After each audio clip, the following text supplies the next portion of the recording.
Hello, everyone. Mallas had two failures, huge failures. Right about Somalia is like, I am losing. I don't see Djibouti as part of Ethiopia. Southern parts like that. Before 1991, you'll be surprised. I mean, Emperor Minilik is my hero. And Emperor Minilik is also one of the source of controversy in Ethiopia today. We think that, we are smarter than the whites. We think that we are stronger than the whites. This is... See, this is another thing. The Queen of... Like your country, Somalia. They see a foreigner in their land. They consider a lot of fabricated and revised history. So we need... then he was killed by Johannes himself, and Johannes. That is an amazing Somalia with people, and I think there are people that you have to include to, if we can educate the new generation, we is the first person to unify the country. I mean, if you see historical footages and pictures, now everything is destroyed. There are a lot of development, hope with a lot of energies. Now, hello everyone. I hope everyone is good. Thank you so much for tuning in today. So today's video is about it's for Black History Month here in London, and we are talking to Binyam. He's our favorite social media person to discuss anything about history. Like, he's got a Facebook page called History and Photos of the Horn of Africa, as well as his YouTube channel. We're going to add all the links at the bottom of the page because we really want you guys to follow him and to see everything that he brings forward. Is very empowering, and his great historical facts that everyone should know regarding East of Africa. But Ermias, I'll let Ermias start. This is his channel. So welcome to Ermi5. Any questions, please put them forward. Welcome, Bini. We like everything you do in the photos, the videos. I'm learning a lot from your image and videos. A lot. You bring a lot of, like we are not see it in the TV, a lot of hiding videos and photos. So, like people who don't know about Ethiopia, what can you tell us? If you ask someone, where is Ethiopia? What is Ethiopia? What's he doing Ethiopia for the world? First, thank you very much for this opportunity. I think this is my first online interview or discussion about history for me. It's very exciting. Thank you. A little bit of a correction on Facebook. The historical photos from the Horn of Africa, I am one of the admin. But it was created by someone called Andreas Holter, and he is a creator of that Facebook group, which actually is a very inspiring Facebook group for me. Like back in 2015, when I started sharing some information, some historical photos on that historical page, I do have a lot of interest on history. Like I told you last time, I'm not a historian. I didn't study history in college in a different area, but history is my hobby. So the first time I joined that group and start sharing information, it like kind of brought all the energy for me, and I learned a lot from that group. You see a lot of photos from different people, different amazing people, amazing pictures, and there are a lot of storytellers. A lot of intellectuals sharing, commenting, sharing their knowledge on that Facebook group. So I have this YouTube channel, which I created as a hobby. Again, I just want to share history. The reason is I focus on sharing historical videos, pictures, and other things on Horn of Africa, specifically Ethiopia, Djibouti, Eritrea, and Somalia. The reason being is history is our problem in this region. All the wars, conflicts, all these arguments that you see online, people with extreme hatred and a lot of argument is because of our past. The thing is, our past was not narrated properly. Every government coming to these areas They want to destroy the previous system and try to indoctrinate the coming generation with their own version of history. So if we can see with age group, like people from under 30 in different generation, they have a different understanding of their own history. I am very sure it happens in Ethiopia, in Somalia, in Eritrea. So history is always a source of all conflict. Thankfully, our history is properly recorded, especially the past 150 years or 200 years is properly recorded, unfortunately, mainly by Western writers, Western journalists. Most of our history is in Western museums and archives. Yeah. So I am just digging from the mines of history and share this information to my generation and to the new generation. So people can learn. And from my experience in the past 5, 6 years when sharing history, I get a lot of amazing feedbacks from people. People don't know a lot of things, what has been happening in their country. Like your country, Somalia. I mean, if you see historical footages and pictures before 1991, you'll be surprised. I mean, that is an amazing Somalia with a lot of development, a hope, with a lot of energies. Now everything is destroyed. There are a lot of tribal issues, a lot of fabricated and revised history. So we need to, if we can educate the new generation, we might contribute something, for the peace and stability of our region. So that is my objective and that is my idea. I think you're doing a great thing. Even I was just going to say, most of my favorite authors that write about Somalia is like I.M. Lewis, Englishman. Do you understand what I'm trying to say? Yeah, no, I Like understand. there's nothing that is written by Somalis, and we used to be very patriotic. And with us, we never like the language itself was created a lot later in life. Everything was done by poetry and things like that. This is how we told stories and stuff, and a lot of things um, are not really told as like with me, because I like history. I will tell Edmias, oh, did you know Ethiopia this? And he'll be like, he's not aware of it and stuff. And my problem is that these sort of things need to be taught in the schools. And there should be, like with me, I went to school here. Um I learned about the World War One and World War Two and this and that, but that's not my history. So I seek to learn. I'll buy books and things like that to read about Africa itself in general, but especially the Horn of Africa. So by you creating your YouTube and stuff, it was opening a lot of doors for me because I was seeing visual content and stuff like this. So again, thank you very much. But something that we want to discuss, obviously, everyone must know Ethiopia has a long royal lineage that descends from the Queen of Sheba I and think things Queen of like Sheba, that. yes. Yeah. And again, see, this is another thing. The Queen of Sheba is it's a mythical character. So not a lot of people even know that the Queen of Sheba is from Ethiopia and stuff like this because they don't know the history. They don't really ask questions anyway. So if you could tell us about your royals.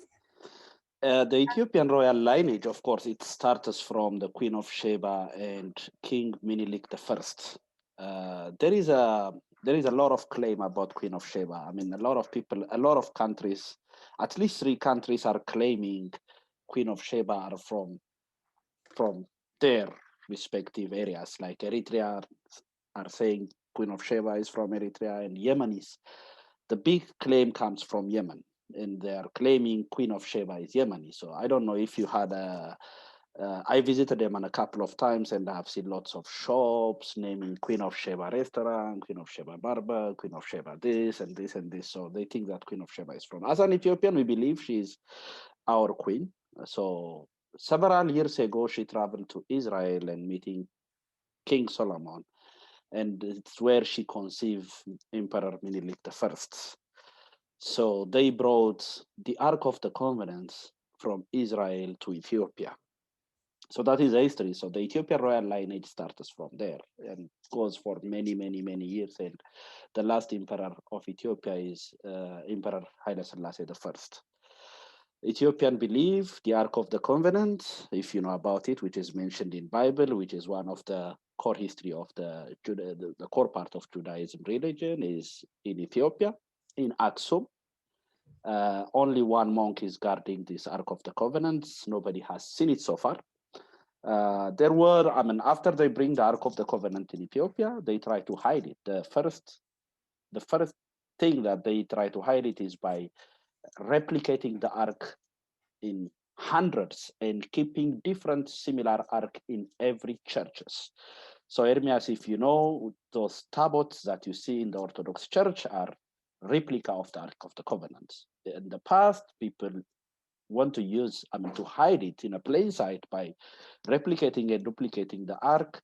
So if Israelis or any foreign power comes to claim the Ark of the Covenant, they don't know which one is the real Ark of the Covenant. That is one way of hiding it.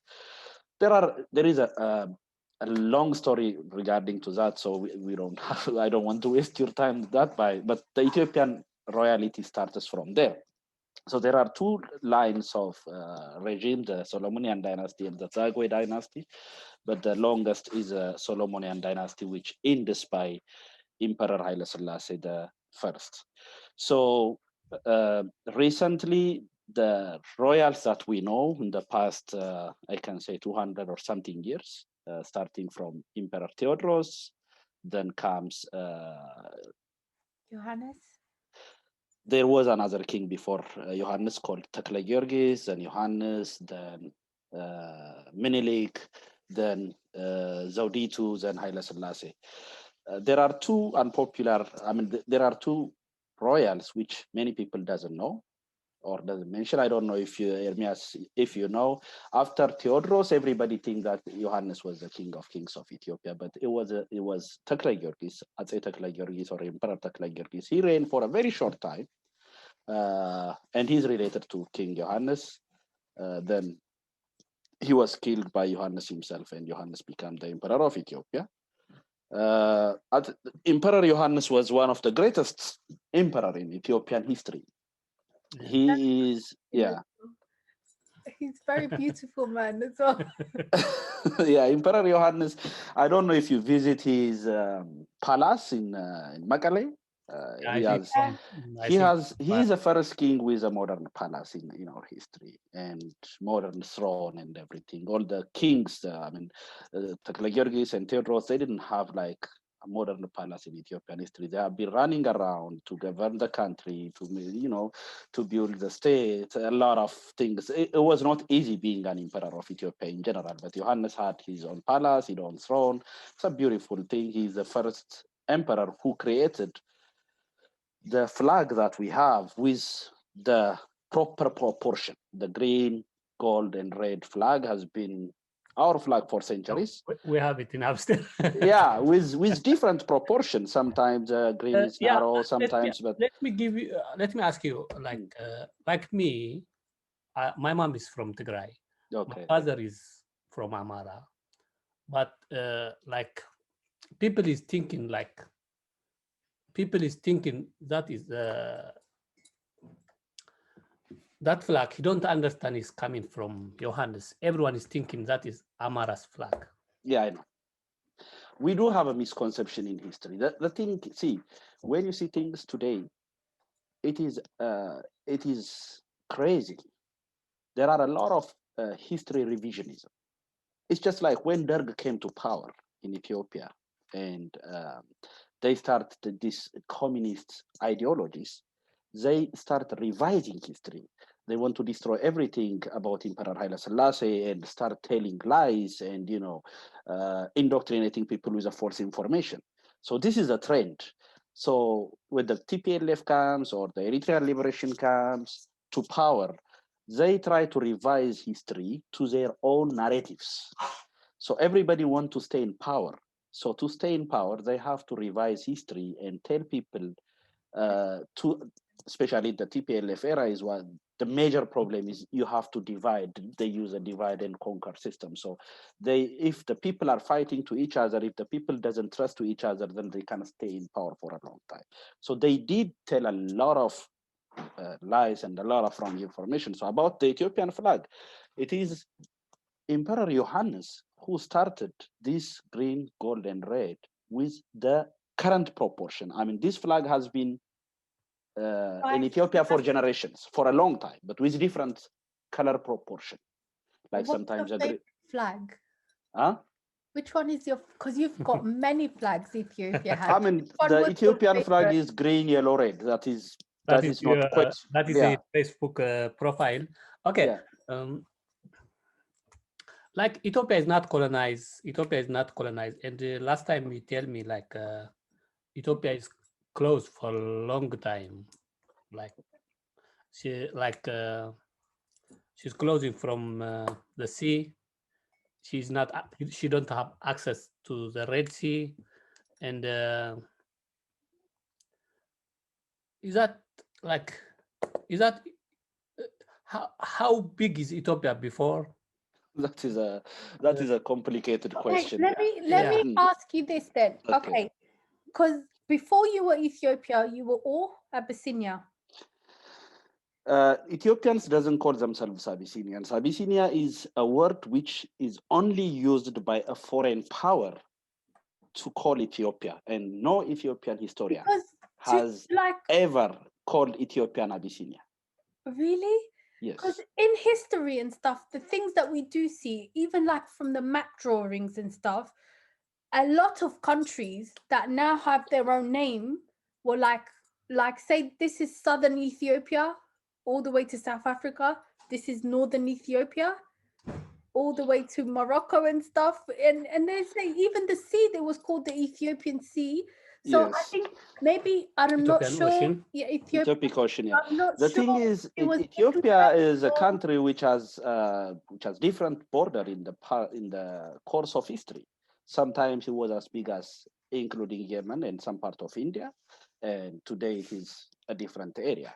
So we had our we had different sizes in different course of history. Like sometimes it used to include the Sudan, now it is not including the Sudan. So we have, it is different. If you see Ethiopian map for the past 3,000 years, you might see hundreds of maps. So the current Ethiopia that we know is built and formed by Emperor Menelik. But before Emperor Menelik, the Ethiopia is more on the northern part of Ethiopia. So when the Europeans referring Abyssinia, they usually refer to the Habesha part of Ethiopia, which is the Semitic, which is the northern. You can go up to the Eritrea. So in the Ethiopian history, the northern people, which is mainly the Amhara and the Tigray, are the one who has been controlling the politics. They are responsible for whatever conflicts or achievements in Ethiopia, both for the destructive parties and for the good parties. So it's the Amhara and the Tigray, they enforce their culture to the southern and other part of Ethiopia. So if you see the Dorot, if you see the Injera, if you see the Kuta, if you see all the Shema and everything, it is the culture of the Tigray and the Amhara. So maybe you might see today people are pointing fingers to the Amharas. I mean, they have their culture enforced to us. I mean, whatever the culture the Amharas is the culture of the Tigray. The national language is yes, the language. Yeah, the language is a product of civilization. The Amharic language became an official language at the time of Emperor Theodros. Before that, it was not Amharic, it was Ge'ez and different languages in different areas. And Tigrinya it's also one of the language of Ethiopia. Even Johannes used Amharic, not other languages. But it is a course of history. Some language will develop, some language will diminish. I mean, today you might hear different versions. Some of them are true, some of them are not true. I mean, no country, every country has its ups and downs. State formation is not an easy thing. Even in this country, in British, is before you have a lot of tribe, but you don't have tribe now. Yeah, I mean, it's a civilization will change everything. Maybe tomorrow, all over Ethiopia, Amharic will not be a language. It could be English. It could be French. You don't know. How many tribes in Ethiopia? Because I think a lot of people speak about the main tribes, but you have a lot of southern Ethiopia. You have a lot of tribes that are still living their nomadic ways and stuff, and they're not. Yes. I don't feel like they're spoken about as I think there are around 80 plus tribes in Ethiopia. yeah. Well, the biggest are the one who are dominating the politics and the culture and everything, especially the Amhara, the Tigray, the Oromo, the Somali, and some of the southern parts like the Gorag. There are a lot of tribes, but not all of them are big. The size matters. If you are very small, you may not dominate, your language or your political opinion everywhere. Especially the southern part of Ethiopia has more than 60. Only in the south there are more than 60 tribes. Some of them, yes, like the Hammer, like the Bodi, like the Guji, they are still living in their nomadic life. I have seen some part of They still work Ethiopia. hands and stuff. Like me, I'm wearing a hammer bracelet. Yeah, the Hammer are the most loved tribes. I don't know why. I Yeah. think there was a book one teacher wrote several years ago. If you know Fikra Marcos Desta, he started writing about Hammer. I mean, the life in Hammer uh, in a very what you call it, interesting way. People read that book, then Hammer become a very popular tribe. This guy used to be a teacher in that area, so he started writing fictions like 1, 2, 3. There are 3 books that he wrote about the Hammer, and he put it in a very beautiful way. So people start, fantasizing and thinking about Hammer, and it become popular. It's one of our popular cultural historical attraction as well. So you see all those tourists going to the Omo Valley area. They visit Hammer, and they have this interesting cultural dance called Ivangadi and a lot of things. So that's why the Hammers are very popular. Yeah, they are very. An interesting fact, Mogadishu is also called Hammer. But Really? yeah, we I call it didn't know that. Hammer. That's the city's called Hammer, but I think they call it Mogadishu, foreign cultures, whatever. But if you say we're going Hammer, is we're going Mogadishu. So that's Okay. just interesting random facts for you. But Well, we there did are a lot of relations in the Horn of Okay, Africa. Okay. I'm going to make you back again. Ethiopia she's staying close from the sea for long. That's a good point, yes. So Ethiopia has never been colonized. Ethiopia has never been colonized, as you know. Uh, some people, they consider it as a pride, as an advantage. Some people, they don't. But in my research and in my readings, you see, when you come to history, there are different versions. People have different opinions. So in my opinion, especially after the introduction of Christianity in Ethiopia, Ethiopia was surrounded by predominantly Muslim countries. So Ethiopia was locked, and the trade was not as it used to be in the Aksum Empire and everything. So it was surrounded. In the past, religion was very, very powerful. People fought and died for religion. I mean, if you know in the Muslims' history, it was not very easy for the prophet to start. To teach Muslim everywhere in the Arabian Peninsula. I mean, there are other religions fighting for their survival because they were dominating. It's the same thing comes to Christianity, Judaism in Ethiopia. There were a lot of battles, and Ethiopia is a highland country. There were a lot of foreign aggressions trying to occupy, trying to control Ethiopia during the time of slavery, during the time of colonialism. I think, if I'm not wrong, until 1999, there were around 34 wars between Ethiopians and foreign aggressors, like the Turkish tribe, the Egyptian tribe, the Italian tribe. There are a lot of wars. So Ethiopians were always defending and trying to defend their land. So the country was locked from any foreign exposure. The first is the culture. People are suspicious whenever they see a foreigner in their land. they consider him like he's trying to grab our land. He is here to grab our land, not for trade, not for business and everything.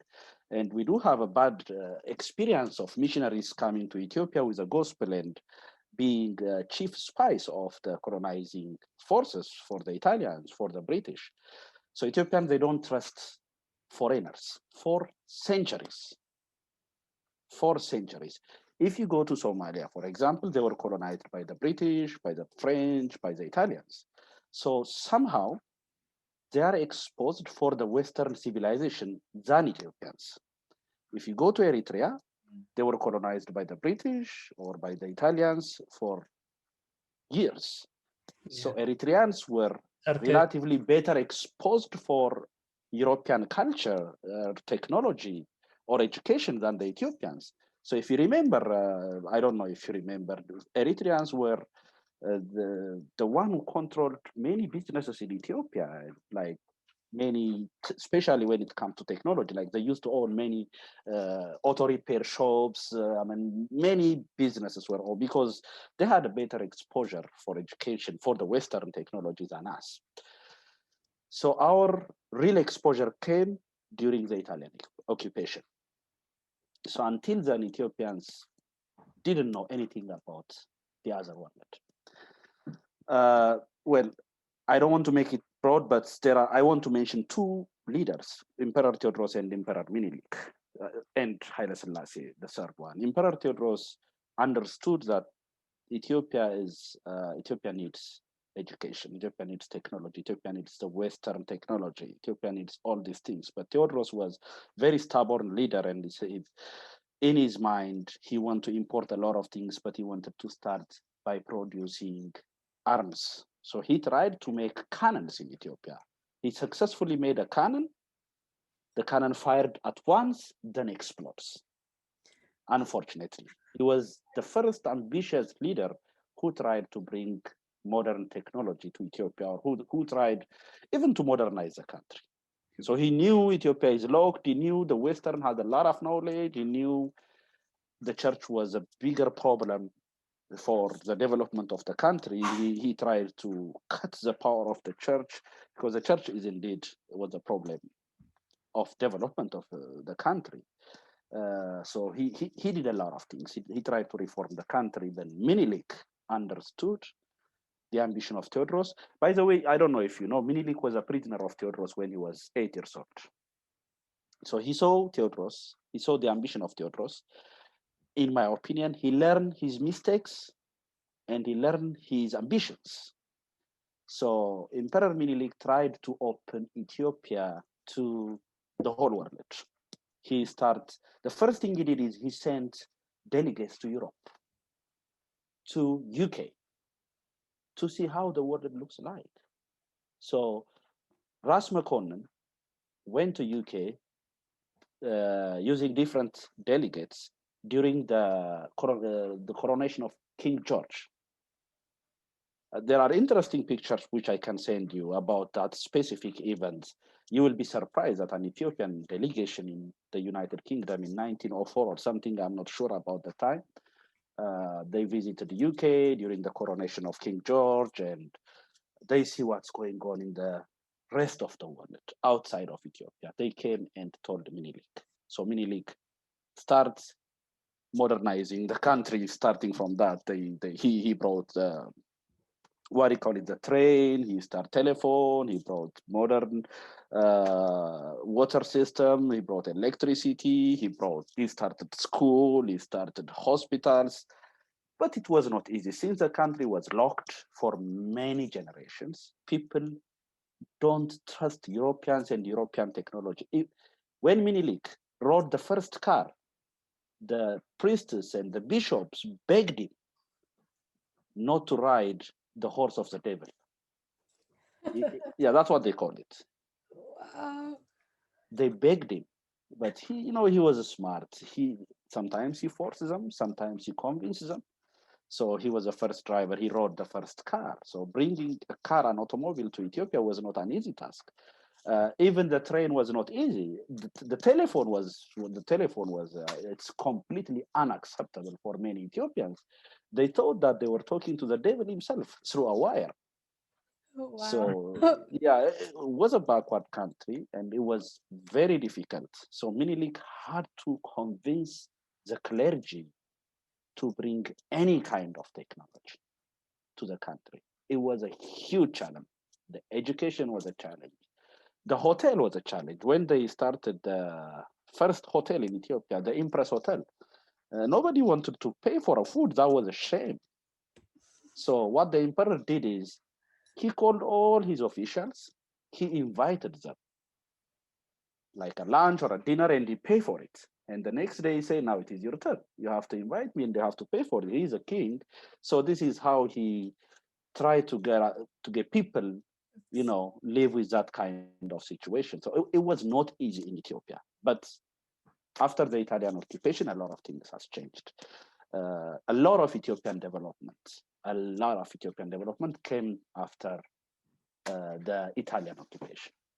Okay, Ethiopia is not colonized. Like I'm staying in Kenya like 4 years. So like me, I see when I see white people like me and Kenyans, we are like Kenyans. He don't have confidence. Some people are saying that. Yeah, I know what you are In front of mentioning. the white people. And some friends he tell me from South Africa, even when you go to a restaurant, big restaurants, like when you sit in black, even the waiter is not coming to you around you. Like he's thinking you are coming to work or something. You are not belong in that chair. So what do you think? Like you living in America, what is the difference? You are coming from countries not colonized. Also, we are not hard worker people when you compare with the colonized country. So what do you get in from Ethiopia? You are not colonized country. What is another people is getting from coming another African country in? I mean, it is a tricky question, but I understand your point. There is a mentality. If you are colonized, if you are not colonized, there is kind of psychological impact, whatever is your history. Colonization was not easy, especially the British colonization was very, very bad. So the first thing whoever is a colonizing power, they do is just change the mentality of the people. So they have to create the barrier between a white and a black, or a white and Asian. So they have to make sure people understand they are not equal with them. So this comes through generation, and it doesn't go easy. So if a black African feel uncomfortable, feel that he's inferior than to the white, it is very difficult to blame, because it's a work of a generation. And this colonizing power, they were mean, I mean, they were killers. Some of the people who are in 60s and 70s, they know what colonialism did to them and to their fathers, to their grandfathers, how they used to kill them, how they used to beat them, a lot of things. In some African country like South Africa, it was horrible. The methods used to colonize these people was not easy. Actually, the softest colonizer is Italy. The softest colonizing power is Italy. They were not as mean as the British and as mean as the French. And they didn't have a lot of countries to colonize. They tried Ethiopia, they occupied Eritrea for years. They were quite into the Horn of Africa, because I think they wanted to control the whole red. Yes. So it just comes over to our side. Yes, they have few countries. They colonized Libya as well. They have presence in the northern as well, but they were not as bad as they didn't stay in the area for a long time. They really, with that short period of time, they built a lot of infrastructures. Yeah, the roads we are using today in Ethiopia, some of them are built by the Italians. So colonization is not an easy mentality. If you come to the United States, the African Americans, their mentality towards white is the same thing that what we see in Africa. There are two things. One is there is a lack of confidence. People don't see themselves as an equal person with the whites. And the other thing is they always blame a victim mentality too.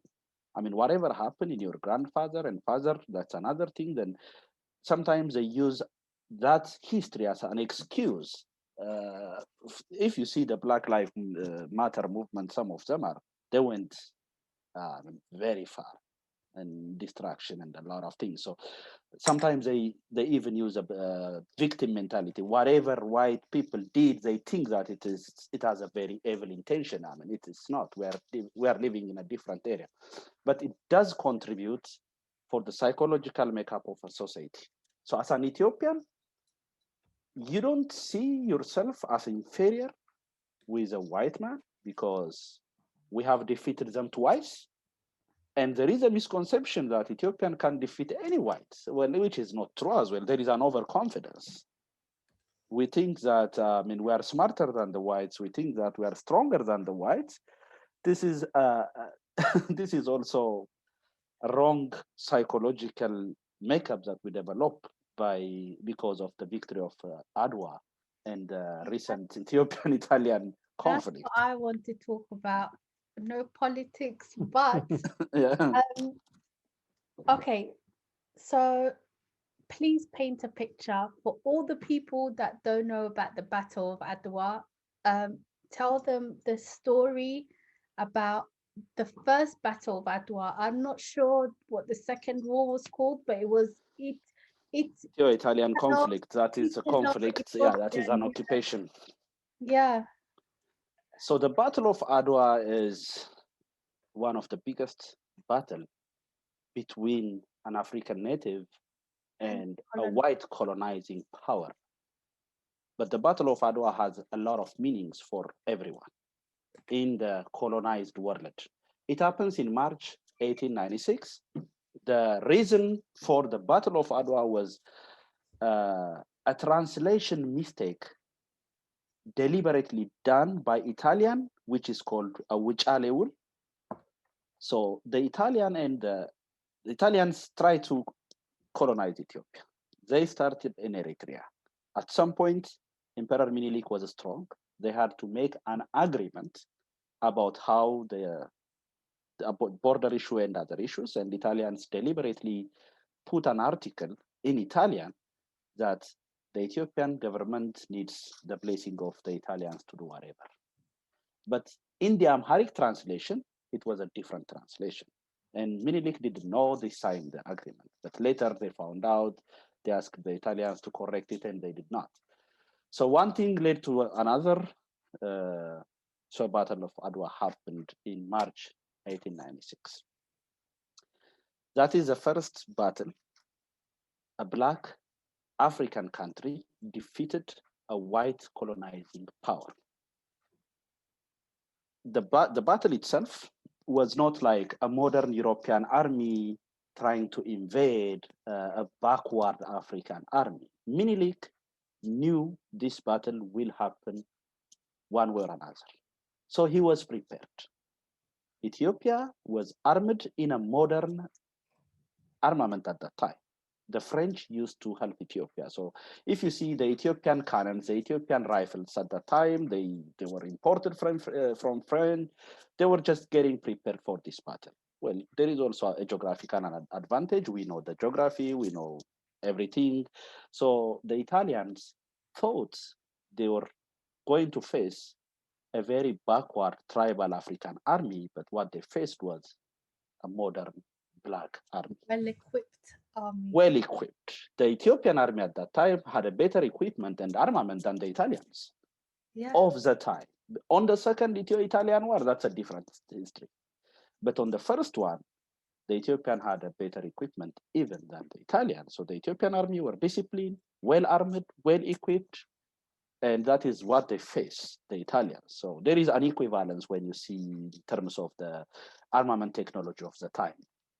But the biggest point is the Europeans were colonizing Africa, Asia, even Southern American countries. Colonization was the fashion at that time. Yeah. And every countries which were colonized thought the whites cannot be defeated. So there is a submission from everyone. They submitted. We cannot defeat the European. So as soon as Menelik defeated the Italian, it became a different history. Even countries like UK, who used to support Ethiopia at that time, did not publish the story in their newspapers. Yeah, and I've researched this as well. If they did publish it, they would say African army defeated Italians, but they were led by a white man. That's They the did story not publish that in their newspapers because they didn't want their colonies to learn a black man can defeat a white man. Yeah, I was reading about Adwa like today from the Chronicles of America. All the United States newspapers, actually, they published the story. They didn't have this colonization issue. I was just opening the Library of Congress newspaper archive like an hour ago before we started. I was just reading some stories about Adwa. They did publish it about a lot of Italians were killed, a lot of Italian generals were captured, and a lot of history. But the Europeans, they didn't want to publish it because they didn't want their colonies to read about it. However, the colonies learn about the Battle of Adwa. So it became an igniting historical factor for many countries under the European colonizations to start struggling for their freedom. So the Battle of Adwa is not only about an Ethiopian fort defeated an Italian fort, but it is significantly, it shows to the world that these colonizers can be defeated. That is one thing. The other point for Ethiopians, it has a big implication. Like the first is we've defeated the Italians, but the second most important thing, especially for the questions of today's Ethiopian politics, they came together. Every Ethiopian from every part of the country participated in this war. It used to be in Ethiopia, any war used to be the Northerners, the Shawans, and the Tigrays used to fight. But in the Battle of Adwa, a Walaita king, Tona, was one of the participants with thousands of soldiers. An Oromo king from Jimma, Abba Jifar, was participating in this war. The Tigray, Ras Mangasha, was participating in this war. The Amharas from Shawa, from Gondar, from Wallo. So from every part of Ethiopia, people participated to defeat the Italians. So it is a victory of every ethnicities in the modern mentality that we defeated the European power. Patriotism. How did the message? It shows that you guys were very patriotic. Then you all came together to defend your land. Because how did the message get put out there to the other kings in Ethiopia? It is a good question. I mean, at that time, taking a message from one place to another used to take months. Not only for the Ethiopians, but for the Italians itself. Yeah. It was a black era. Communication was difficult. So you have to use like messengers to send from one place to another. So to gather all your forces to this battle, it took several months. One, the king announces and send messages to every local lords, local leaders, and races, the judgmaches, whatever. It used to take like months. And traveling, even for Menelik, traveling from Shawa to extreme north of Tigray, Adwa, it took several months. Yeah, and a lot of people went there, foot patrol. They were just walking from wherever they were from all the way to Adwa. Yes. So the whole army, it is not only the soldiers, there are cookers, there are priests, there are singers. I mean, it is just like a population going from one place to another. The mobilization is very complicated because the wives will follow their husbands. There are a lot of women. They have to cook for the army. There are a lot of singers. They have to entertain them. Priests with their tabots, praying everywhere. So whenever an army mobilizes at that time, they mobilize, you can say, the population.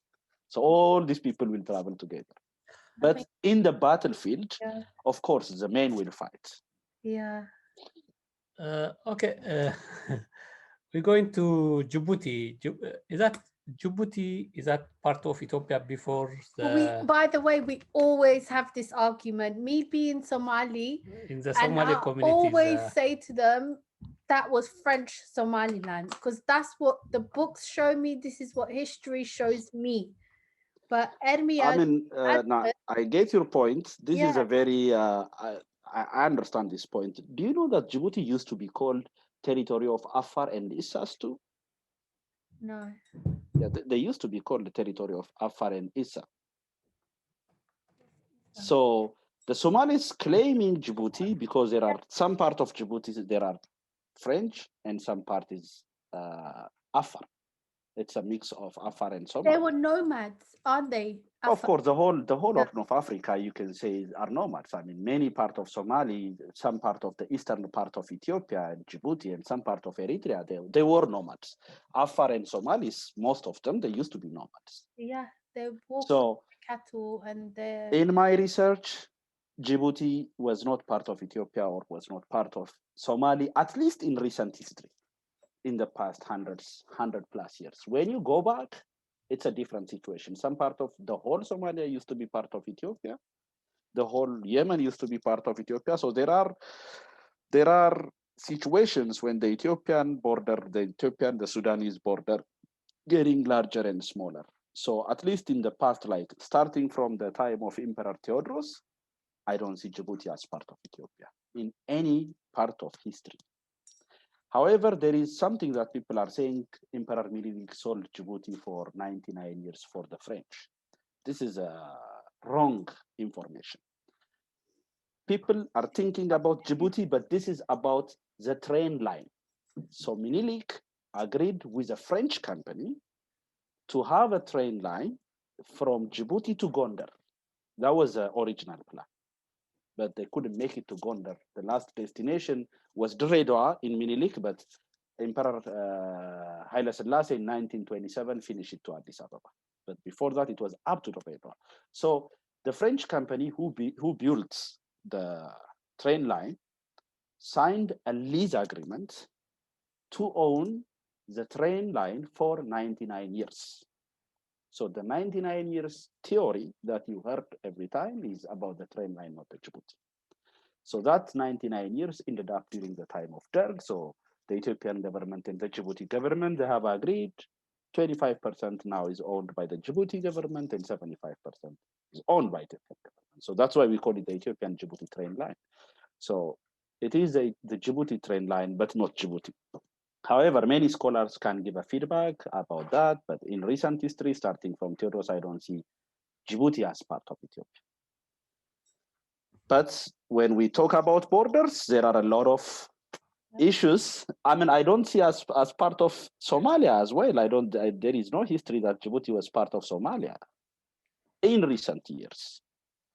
So the French took that place for many, many, many years ago as a navy post. So that area used to be run by the local amirs or the local, you call leaders. Most of the African area, there are local leaders. It's not a sovereign land, but, some local, like, for example, if you see the Arabs, they used to be like that. There are hundreds of local amirs and, sultans, which own a small portion of the land, but now those emirates are merging and creating a country. The same thing happened in the Horn of Africa. But I understand the British Somaliland and the Italian Somaliland were their parts. They were one. Still, there are a claim they have to be together. Unfortunately, they are not. And some are even asking the Ethiopian, the Ogaden parts to be part of the Somali. So it is a complicated situation. But specifically about Djibouti, I don't see anything, any historical reference in the modern history that Djibouti was part of Ethiopia. She said, and that was the war we had.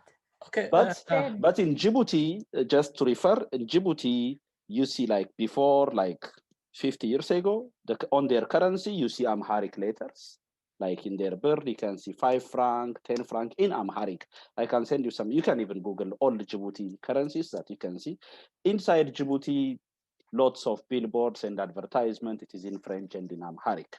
Now that things, you may not see that things today, but we used to see a clear sign of Ethiopian strong presence in the Djibouti social system, in their currency, in their government paper, in a lot of things. Okay, we're going to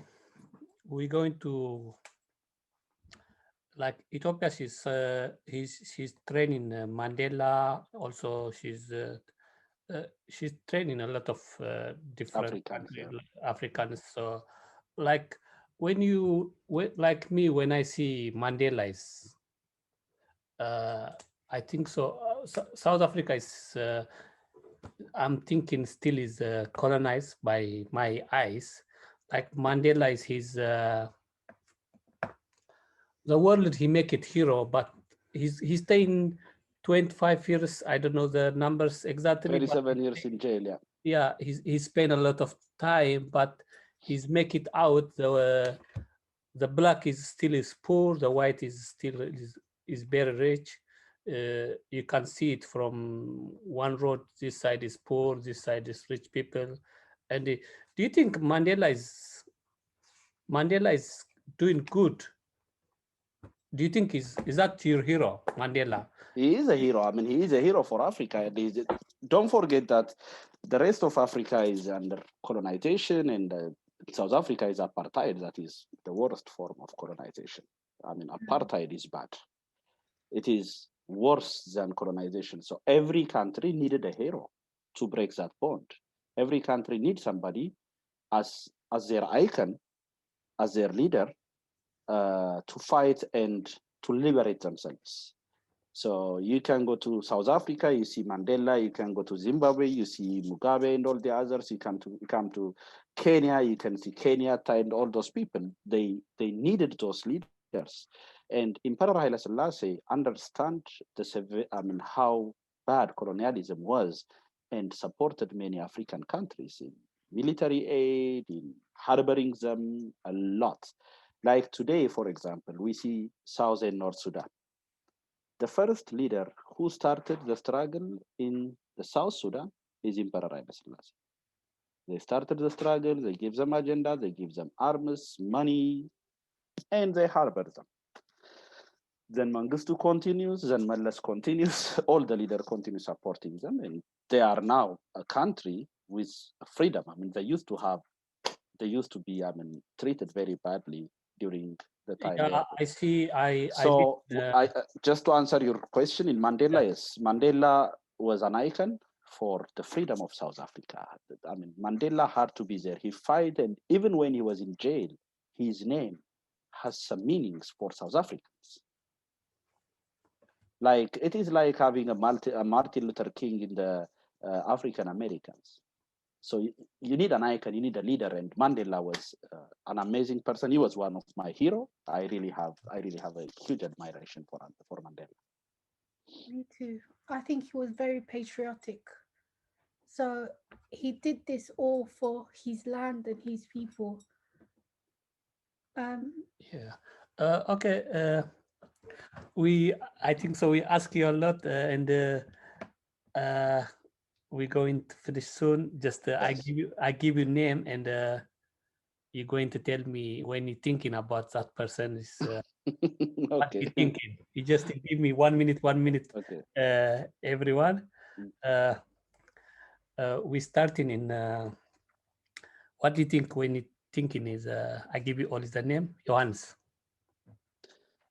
As I said, Imperial Johannes was one of the key leaders in Ethiopian history. He created some part of Ethiopia. He strengthened Ethiopia, and don't forget, he defended the country and he sacrificed himself to save the country from the Mahdists. So, had it been Johannes, many parts of Ethiopia could have been controlled by the Mahdists. I know there was a reason for the war, for the conflict. Johannes make mistakes, like all the others of Ethiopian leaders, but he has also a positive contribution in our history. So Johannes protected the country from the Egyptians and from the Mahdists. So he protects a large portion of the country and he pass it by to the next leader. So he's one of the leaders who kept the integrity and the dignity of the country. Okay, Tedros? He's an ambitious man. He made a lot of mistakes. But his ambition was great. Emperor Tedros is one of the reasons that Ethiopia has this size today. He is the first person to unify the country. There was Zamana Masafant, if you know. There are a lot of local kings having local authorities and power everywhere. So the country was completely, disintegrated. So he is a unifier. He created Ethiopia. Is he the one whose son was brought here? Zewditu? Zewditu was a daughter of Emperor Minilik. And Emperor Minilik didn't actually, when he was dying, he passed his power to Iyasu. His heir was Iyasu, not Zewditu. But later, because of a lot of politics, Iyasu couldn't make it, so they make Zewditu the emperor of Ethiopia. She reigned for 13 years and 6 months. But she was not a powerful.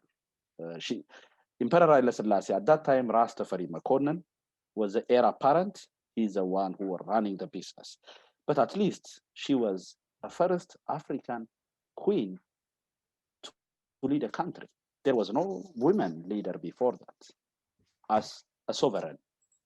There was no a female African leader before Zewditu.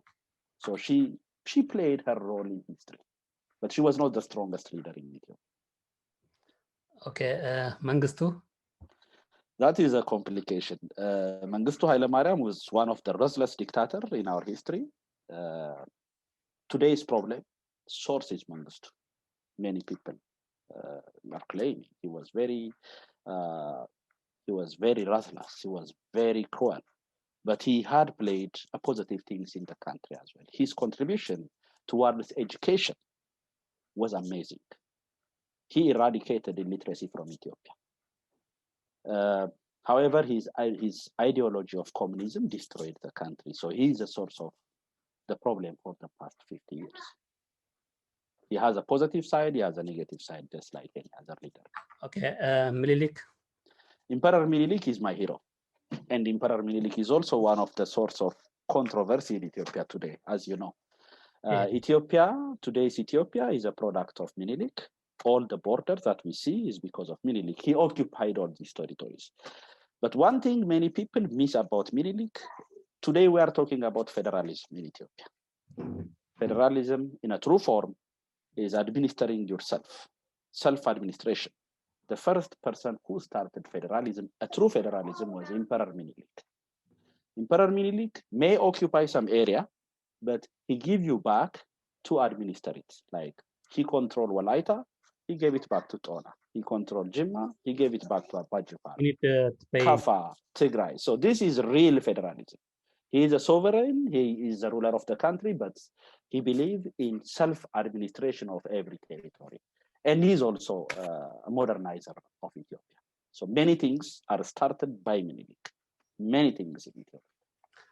Okay, I'm going to make you again complicate Prime Minister Meles Zenawi.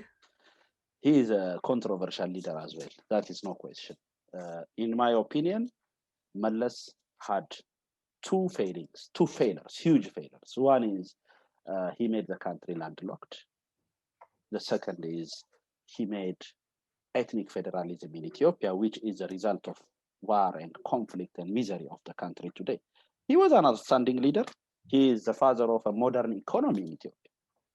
I mean, he created a free market in Ethiopia, and whatever we see today, a development in the country, the boom in the economy, all these buildings, private investments are the result of Ethiopia. So Meles will be remembered for his positive contribution, amazing contribution in the development of the country, as well his failings for the Eritrean issue, the port of Asab, and the bad outcome of the ethnic federalism. Okay.